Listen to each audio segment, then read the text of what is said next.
Thank you so very much for letting me share this time, your precious time, and be here with you. I want to start by asking you a question, and that question is this: have you ever seriously thought about how precious little time we have on earth? I bet everybody in this room has, right? And what a sobering question, right? I mean, think about it. If we're lucky, we only have several decades of life on a planet that's been here for billions of years. Life for millions of years. And if you're like me, over half of my sand has passed through the neck of that hourglass. That's just so profound if you stop and carefully consider that. And yet the curious thing is that people, they don't live their life that way. They live as though they have forever. They're caught up in the past, in the future. They're never really in the neck of the hourglass all that much. I find that just absolutely curious. And so I'm hoping for the time that we have together, we're really going to be focused with one another for just this short period of time. So I'm going to tell you about a time in my life when I was 20 years old and I had just come back from seeing my father. He was a park ranger out in California. And I had shipped my motorcycle back to Texas. I'd picked it up, I topped it off with gas. I'd met up with my girlfriend and we were going to go see Young Guns 2. I don't know if you ever saw Young Guns 2 or Young Guns maybe with Emilio Estevez. Oh my God, a great Western if you like Westerns. I never did make it to Young Guns 2, but I was sitting there and we were about to go and I had this incredible, overwhelming sensation that I only had once in my life. I've never had it again, but it was this awful sick feeling like you should not get on this motorcycle. I cannot describe it in words. But I ignored it. See, I had no data. I had no information, right, to suggest otherwise. So we got on the bike and we got out on Skillman and we were almost to the theater. And over on the right in a parking lot, there was a guy in a car and he was either going to go back the opposite direction of us or he was going to get out on the same street that we were riding on.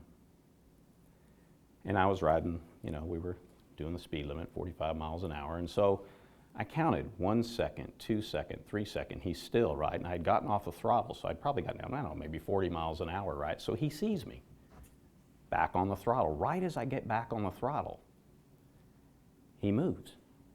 He hasn't seen me. And you want to talk about the neck of an hourglass, what one grain of sand means. He pulls out at the most, you might argue, the most inopportune time. And I got 1 second to react. 1 second. Now, those that know me well will know that I can't even chew gum at the same time I'm actually doing something. But I would later in the hospital, I would look at and write a list. I mean, what are you going to do to keep your mind off the pain and everything? I just write a list of all the conscious thoughts that went through my mind in that brief second. It was incredible. All this stuff. Am I going to die? Am I going to kill the girlfriend on the back? How am I going to get to my next semester? I'm supposed to be there in 2 days. Am I ever going to see my father again? How am I going to pay for this? Are they going to think it's my fault? I'm not speeding. He pulled out in front of me. But there was one thought that I can remember distinctly that just came out in my mind more than any other. You know what it was? Oh shit. But the most hilarious part about it, I remember thinking how funny this was. You think of funny in just a brief second, but literally I remember thinking how funny it was that I'm thinking, oh shit, while my girlfriend is looking over my shoulder yelling, oh shit, loud enough for me to hear it. Neither one of us had helmets on. That is just extraordinary, right? And then in the most incredible fashion, bam, we hit the front quarter panel of this car, and oh my God, at 45 miles an hour coming to a dead stop. And metal hitting metal like that is excruciating, it's haunting, and for over half my life, I can still feel it today, but it's very subdued, but at the time, for years, that awful crunch. would haunt me. And what was amazing, though, what was miraculous, was my girlfriend would be thrown clear, conscious, no broken bones, but she would have a nasty gash in the top of her head that would require stitches. I would fly over the front quarter panel of this car, and I'd be up. I'm conscious, no broken bones, 45 miles an hour. We hit this car. However, when I'm up, I'm on fire. I'm like on fire, and I'm telling you, it does not look like you look at a cartoon or you're, a fire pit or a fireplace. It's not like that when you're actually on fire. I'm guessing maybe not everybody here has had that happen. It's kind of extraordinary. I don't recommend it, but here I am, right? And there is one thought that goes through my mind. What do you think it was? Stop, drop, and roll. Yes, right? The fire department. Are you freaking kidding me? I never paid attention to the fire department as a child. Apparently I did. And thank goodness, because that's exactly what I did. And I started rolling and rolling, and I rolled for what seemed like forever. But what they should be saying is stop, drop, and roll, roll, roll, baby, and keep on rolling. Because when you got gasoline on 40% of your body, it doesn't go out when you roll so easily. My girlfriend would come over and put her arm down on my right leg that was burned even worse than this to put the fire out. I'm sitting in the ambulance going to the hospital, right? And we're about to leave, and the paramedic's there, and I don't know, this is where my head was. I said, with my luck, I'll die on the way to the hospital. And the paramedic, without missing a beat, says, with this guy driving, you're probably right. And we just laughed. We laughed, guys. And we laughed while the pain that I was enduring at this moment was excruciating. I remember thinking to myself, oh my God, I've never felt pain like this, and I never have since. And I remember thinking, oh my gosh, if I can just get the drugs, it'll be better. And I tell you, it paled in comparison to the pain of those scrubbings as they would debrine, and keep the infection down. 3 skin graft operations, 30 days in the hospital, pain like I've never endured in my life, 6 months of physical rehabilitation. But the worst pain of all was I became so bitter and angry at this individual that had pulled out in front of me. I looked at life and I say, how did this happen to me? I was struggling to make it in life, right? I hadn't had the best opportunities in life. Here I was trying to make it, and all of a sudden this shit happens? Are you freaking kidding me? See, I'd become a victim. I think, guys, you could sum up all of human history in 2 words. Challenge choice. From the dawn of man to this point in time, and from this point in time all the way into the future, for every single one of us, it's challenge choice. Moment after moment after moment. Grain of sand after grain of sand. That's what it's all about. And you really only got 2 choices. There's no in between. You're either leading in life or you're a victim. And I was squarely in victim space. I planned to kill this guy that had pulled out as an accident. He pulls out in front of me. It's an accident. He's a foreign national. He doesn't even belong in our country. He doesn't have any insurance. He doesn't have a driver's license. How did he even cut a car? I don't know. Never came to the hospital. And I planned to murder this guy. And just so you know, that obviously did not happen. Never had the horrible misfortune to have to do that. But that's where I was. If you think about life, guys, life is like a vast ocean that we all must cross as the captain of our ship. We are either at the helm or we're not. At that point in time, I was not at the helm of my ship. And how often are we not at the helm of our ship, not consciously present of the precious sand that's going through the neck of our hourglass? That's where I was. And this vast ocean that we must cross has countless dangers, perils, difficulties. If you've not faced them yet, I know everyone in this room has, but if you haven't, just hold on, it's coming. And more important than the actual challenge is going to be the choice of how you respond to it and whether or not you're at the helm of your ship. And what I've observed in my life and the life of those around me is that there are 7 behaviors that literally come from our ego that just occupy and keep us out of the neck of the hourglass. They lead to our worst self. And the craziest thing of all is they begin with the letter C. How stupid is that? Well, you tell me. Let me talk to you about them. Competing. We learn very early to compete in life, to win at all costs in everything, to include relationships. Are you kidding me? Second place is first loser. Everything is about competition. Isn't it true? Everything in our life we've taught that. Comparisons. We learn to stack up our value and our sense of worth against other people. Am I good enough? Do I make enough? Am I smart enough? And that becomes the lens through which we evaluate our importance or not. And then there's chasing. What are we chasing? Have you ever found yourself saying something like, I'll be happy when X? Whatever X is, X happens, X occurs. It's like you're striving but never arriving. You're constantly looking for something else as opposed to realizing that all we have is the present moment. None of us knows how much sand we have left. None of us. And then there's controlling. Oh my God, the mother of all seas. Maybe it comes from here. I don't know, but it's incredible, right? What do we try to control? Who do we try to control? We try to control all of life and all the people in our lives. Meanwhile, life's going to do what life does. We have no control. People are going to do what people are going to do. It's their life. We don't even have control of ourselves. I don't even know if I'm going to make the time limit or not. I'm hoping. And then there's complaining and criticizing, complaining. Oh my God, can you find one human being on the planet that can spend a whole day? I can't do it. I've tried it forever. I can't do it. Where I'm not complaining about why life is not treating me fair for some stupid reason.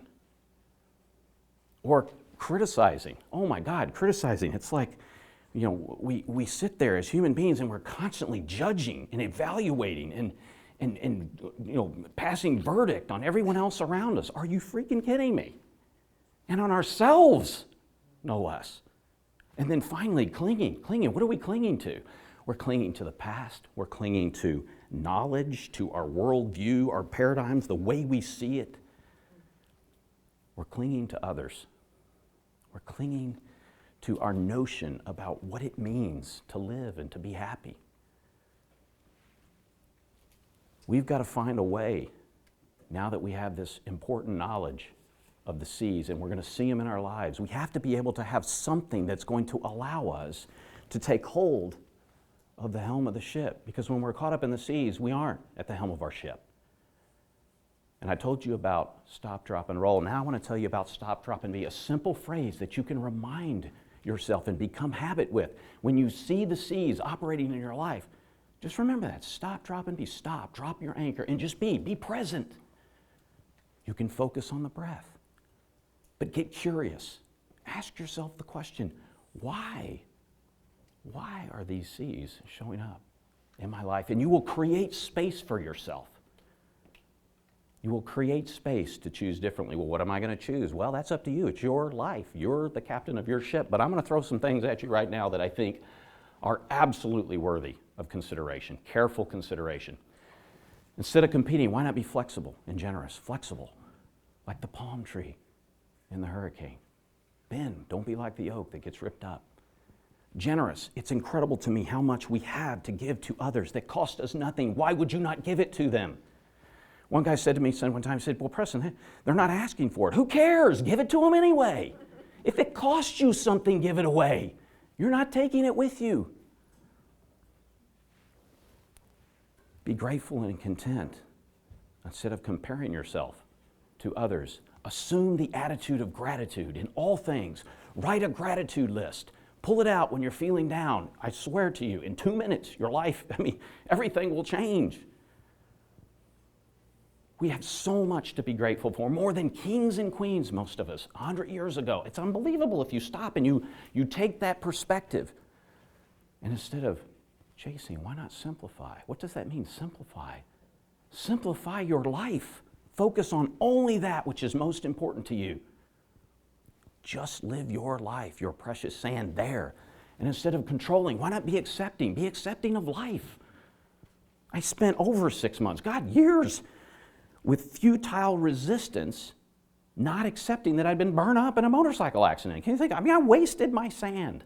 And when you talk about accepting, be accepting of other people. All our differences, accept it. Celebrate it. Accept yourself. Accept yourself. Love yourself.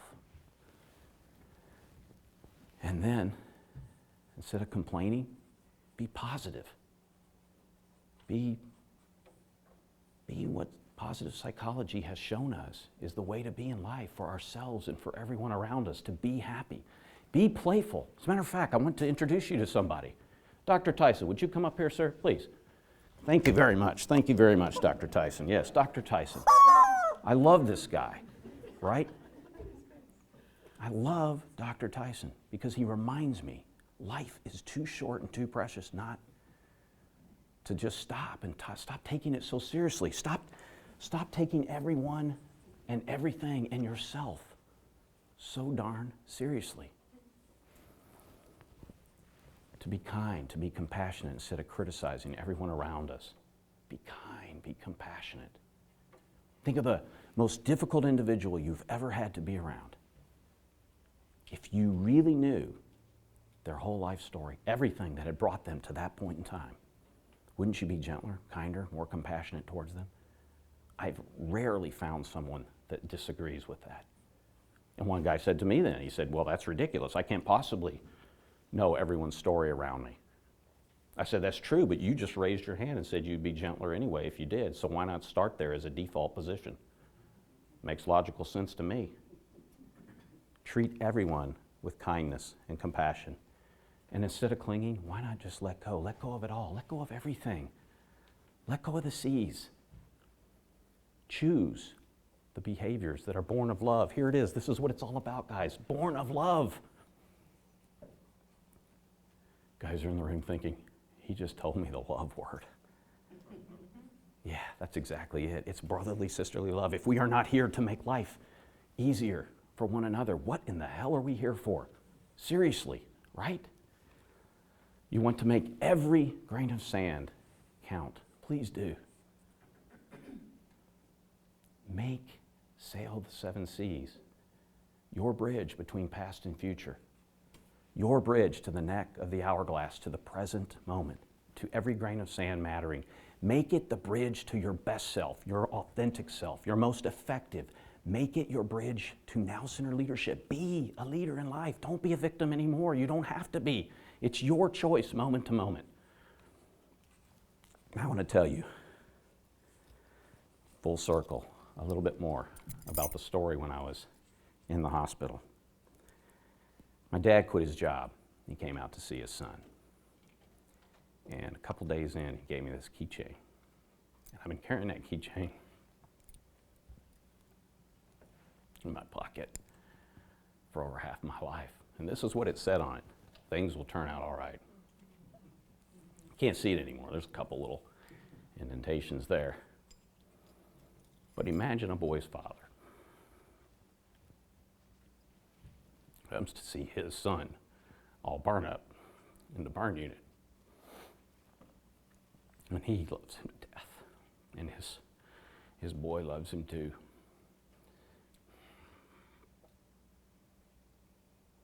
And he can't do anything to make it better. And he gives him that keychain. Are you freaking kidding me? I'd love to be able to sit there and tell you that I looked at that and I said, Dad, oh my God, that wisdom will carry me through the pain of life, the ups and downs, everything. It'll be awesome. But I said something more along the lines, are you effing kidding me? That's what you got for me right now. Give me some more freaking pain medicine. But isn't it true, guys? Isn't it true that in fact life, that is how it works in time? Things will turn out all right. It always does. It always does. How do I know that? Here's why I know that. I would have never had this beautiful family. My gorgeous, wonderful soulmate and wife, Kim, who is every bit part of this. My 3 boys, who I can't stop clinging to. Newsflash, I'm okay if I don't see you guys. I don't want that. But if I never saw you again, it would be okay. But I can't stop clinging to them. But I am so grateful to have had this time with you. I really mean that from the bottom of my heart, and I would love to get to know you on a deeper level. I really, really mean that sincerely. I am so grateful to have been burned up in a motorcycle accident. I was burned to life, guys. I was burned to life.